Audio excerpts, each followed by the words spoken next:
I'm Ray Whitworth. Please allow me to tell you about Jean Longwith.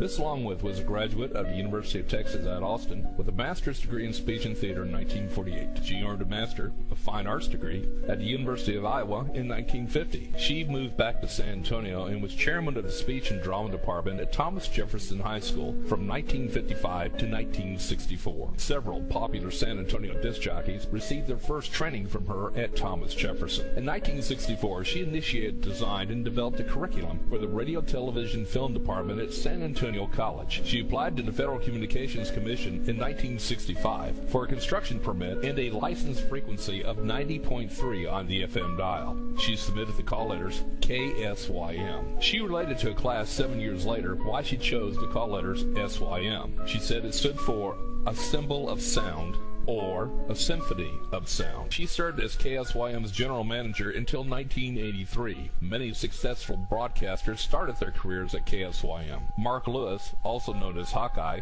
at KSCS-FM in Fort Worth, Texas. Andy Waldrop, who had worked at many stations including KILT Houston. Plus, he's a recent Texas Radio Hall of Fame inductee.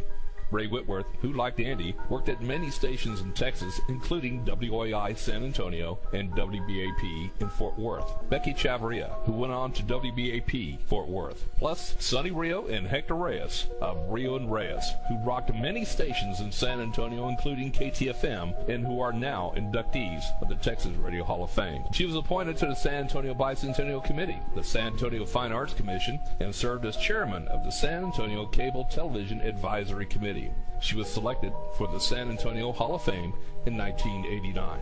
Miss Longwith continued to serve as a consultant to school districts and senior colleges, developing courses in communications. Jean Longwith facilitated workshops for the public and private sector in cable and video production and authorized textbooks for seminars. She was very involved and active up to the time of her death. She never married and never had children, but she had many kids who studied and started their careers under her guidance. We are Jean's kids.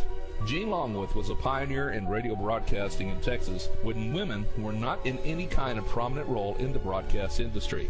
She wasn't deterred and rose above it to be one of the most dedicated contributors towards Texas radio broadcasting. Ladies and gentlemen, please join me in congratulating Jean Longwith, this year's recipient of the 2015 Texas Radio Hall of Fame Sammy Award.